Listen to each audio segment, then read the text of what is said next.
Good morning, students. Today I am going to explain lesson 2 poem An elementary school classroom in a slum. ये आप लोगों की book flamingo की second poem है और poem का नाम है an elementary school classroom in a slum. बस्ती में एक प्राथमिक स्कूल का अध्ययन कक्ष।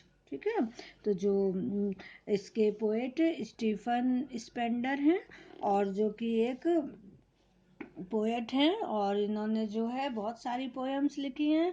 इनमें इनकी पोएम लिखी हुई पोएम्स में poems of dedication, the age of Boeing, the creative element, the struggle of the modern, ये सारे and world within world ये पोएम्स हैं। और इनकी ये जो पोएम है an elementary school classroom in a slum, ये इन्होंने सामाजिक अन्याय और वर्गीय असमानता के विषयों पर लिखी है, इस पे ध्यान केंद्रित किया है। ठीक है, तो हम लोग जो है ये पोयम को रीड करते हैं। ये बिफोर यू रीड है, इसमें देखिए, हैव यू एवर विजिटेड और seen an elementary school in a slum, what does it look like. तो ये पूछ रहे हैं कि क्या आपने कभी किसी बस्ती में प्राथमिक स्कूल का दौरा किया है या देखा है, वह कैसा दिखता है। तो देखिए, जो हमारे गांव हैं, है ना, बस्तियां हैं छोटी छोटी, उनमें जो प्राइमरी स्कूल खोले गए हैं, तो वो जो हैं बहुत ज़्यादा वैसे स्कूल हैं जहाँ मतलब ढंग की बिल्डिंग नहीं है, तो इस तरह के स्कूल हैं ना, वहाँ पे धूप और रोशनी की व्यवस्था नहीं है। तो इस तरह के स्कूलों के लिए इन्होंने ये वर्णन किया है कि वहाँ जो बच्चे पढ़ते हैं वो कैसी फीलिंग करते हैं, इस बारे में पोएट ने बताया। तो हम आपके ये पोएम स्टार्ट करते हैं, आप लोग अपनी बुक में देखिए। Far far from gusty waves these children's faces like rootless weeds, the hair torn round their pallors. तो पोएट कह रहे हैं यहाँ कि far far from gusty waves these children's faces like rootless weeds, the hair torn round their pallor. तो वो poet कह रहे हैं कि जो झोंकेदार लहरें से दूर इन बच्चों के जो विकर्ण चेहरे पर बेतरतीब उखड़े उखड़े से बाल बिना जड़ों के फालतू जंगली पौधों की तरह दिखाई देते हैं। मतलब जो वहाँ बच्चे बैठे हैं, गरीब बच्चे हैं, है ना, उनका चेहरा कैसा दिख रहा है ना, उनके बाल जो हैं वो बेतरतीब है, उखड़े उखड़े से हैं और चेहरा एकदम से विकर्ण हो गया है। ठीक है, the tall girl with her weighed down head, the paper seeming boy with red's eyes। तो पोएट कह रहे हैं कि उस लंबी लड़की की उदासी के बोझ से सिर नीचे झुक गया है और वह कागज की तरह दुबला पतला चूहे जैसी आंखों वाला लड़का, मतलब जो एक लड़का भी बैठा है तो उसकी आंखें कैसी दिख रही हैं, चूहे जैसी, है ना, और दुबला पतला लड़का, the stunted unlucky heir of twisted bones reciting a father's led disease. तो जो वो बच्चा बैठा हुआ है जिसकी आंखें चूहे जैसी लग रही हैं, जो अविकसित है और टेढ़ी मेढ़ी हड्डियां हैं जिसकी, और वो अपने डेस्क से अपना पाठ नहीं पढ़ रहा है बल्कि अपने माता पिता की किसी गांठदार बीमारी का वर्णन कर रहा है। मतलब ये है कि वो बच्चा जो है वो उसकी हड्डियां जो हैं वो टेढ़ी मेढ़ी हैं, तो उससे पता चल रहा है कि उसके पेरेंट्स भी जो हैं वो कि कोई जो है वो कोई बीमारी के से ग्रसित थे जिससे कि ऐसा बच्चा हुआ है ना। तो ये बता रहा है his lesson from his desk, वो अपने डेस्क से पाठ नहीं पढ़ रहा है बल्कि वो अपने पिता की बीमारी को वर्णन कर रहा है। At back of the dim class one unnoted swift and young, his eyes live in a dream of squirrel's game in tree room other than this. और उस धुंधले क्लासरूम के पीछे एक लड़का बैठा है जिसका ध्यान किसी पे नहीं जाता है। उसकी आंखों में जो है वो सपने देख रहा है वो, और वो उस नीरस और उबाऊ क्लासरूम से बाहर जाके और खेलों का सपना देखता है। वह गिलहरी के खेल के लिए बनाए गए वृक्ष के फूल के सपने देखता है। तो देखिए यहाँ पे फर्स्ट पैरे में पोएट कह रहे हैं कि जो वो बच्चा है ना, एक लड़की बैठी है जिसका तो उदासी से बोझ सिर झुक गया है, एक लड़का बैठा है जिसकी हड्डियां टेढ़ी मेढ़ी हैं और जो है वो अविकसित है, और एक और बहुत अच्छा लड़का बैठा है लेकिन वो क्लास में ध्यान नहीं है उसका ध्यान जो है वो उस गिलहरी के ऊपर है जो वृक्ष के फूल के सपने वो देख रहा है। तो आप लोगों को यहाँ तक क्लियर हो गया होगा। अब हम सेकंड पैरा बताते हैं। On sour creams walls donation Shakespeare's head cloudless at dawn civilized some riding all cities। जो विद्यालय की अप्रिय क्रीम रंग की दीवारों पर चंदे में दी गई चीजें और शेक्सपियर के सिर की तस्वीर टंगी है ना।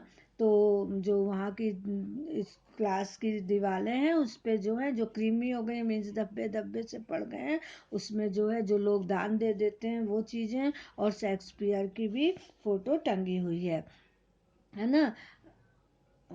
परंतु बच्चों के लिए व्यर्थ है।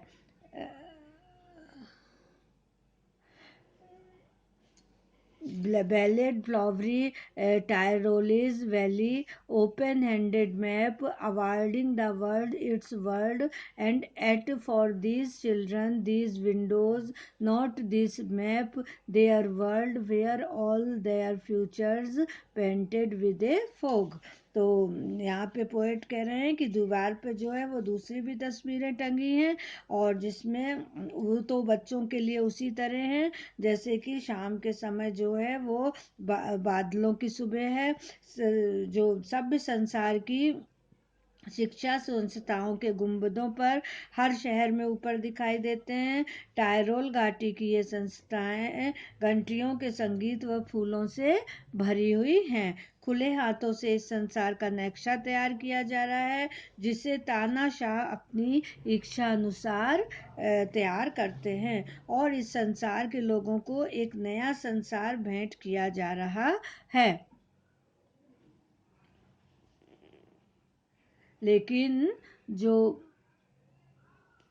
गंदी बस्ती के इस स्कूल की कक्षा के इन बच्चों के लिए वो अमीरों विजेताओं और तस्वीरों का संसार उनका अपना नहीं है। उनका तो वे क्लासरूम की खिड़कियां ही हैं।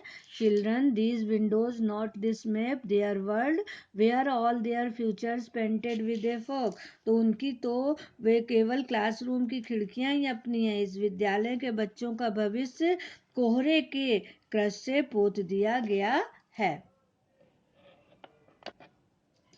अब इसके आगे पढ़ते हैं।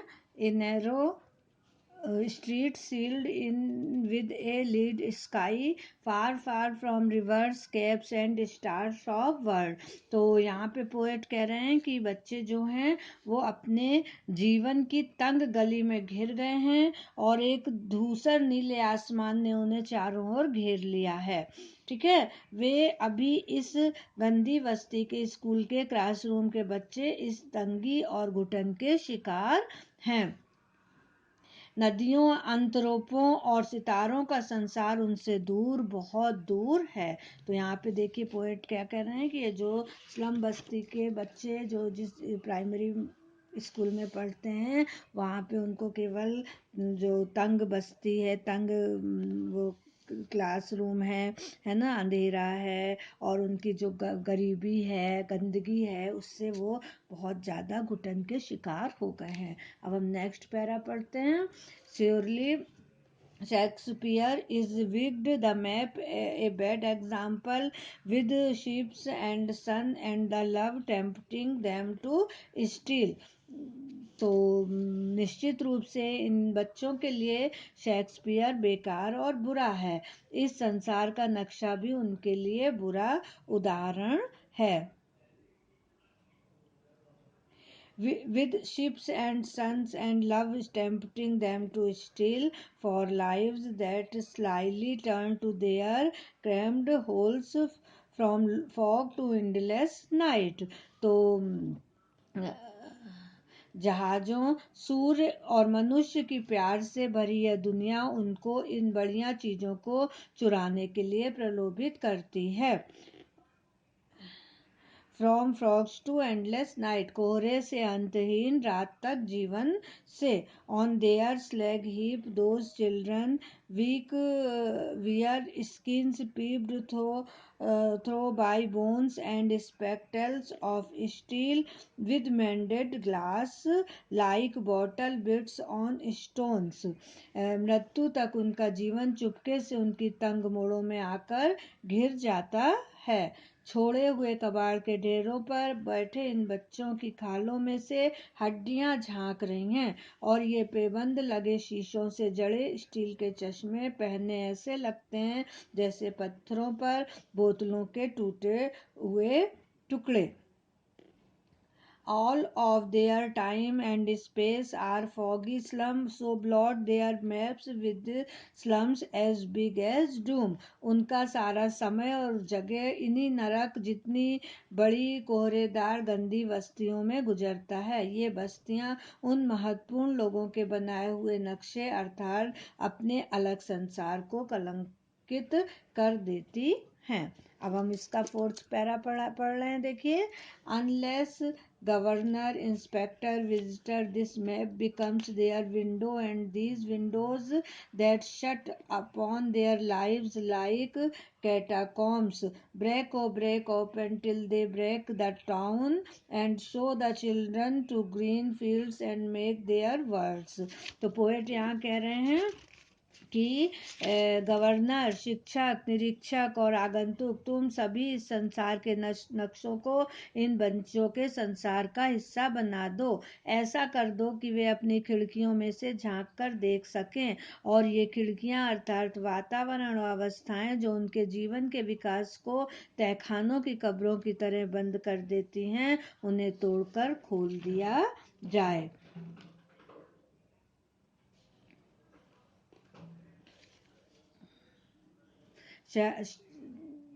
शहर के सारे बंधनों को तोड़कर इन बच्चों को बाहर के हरे खेतों के दर्शन कराएं। Run azure on gold sands and let their tongues run naked into books, the white and green leaves open history theirs whose language is the sun.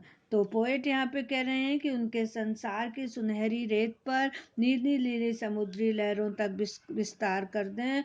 उनकी जुबान की पहुंच बिना रोक ज्ञान के श्वेत और हरे पृष्ठों तक पहुंचे और ज्ञान के द्वार उनके लिए खुल जाएं। इतिहास उन्हीं लोगों का है जिनकी भाषा में सूर्य की ऊष्मा और शक्ति है। तो इस तरह से पोएट यहाँ पे कह रहे हैं, कवि जो पोएट हैं कवि स्टेफन स्पेंडर कह रहे हैं कि जो गंदी बस्ती के बच्चों के स्कूल हैं वो उनको बहुत ही अच्छी तरह से खुले वातावरण में रखा जाए, उन बच्चों को उस गंदे वातावरण से दूर किया जाए और उनको सीखने की हर परिस्थितियों को एक आदर्श स्थिति में रखा जाए। तो ये जो है पोएट यहाँ पे स्लम बस्ती के प्राइमरी स्कूल की जो स्थिति है उससे अवगत करा रहे हैं और ये भी कह रहे हैं कि उन बच्चों के लिए कुछ सोचा जाए, कुछ अच्छा किया जाए, है ना, जो भी हमारे गवर्नर, इंस्पेक्टर और विजिटर्स हैं, और उनको जो है सूर्य की ऊष्मा की भाषा सिखाई जाए। तो ये आप लोगों को क्लियर हो गया होगा। Thank you.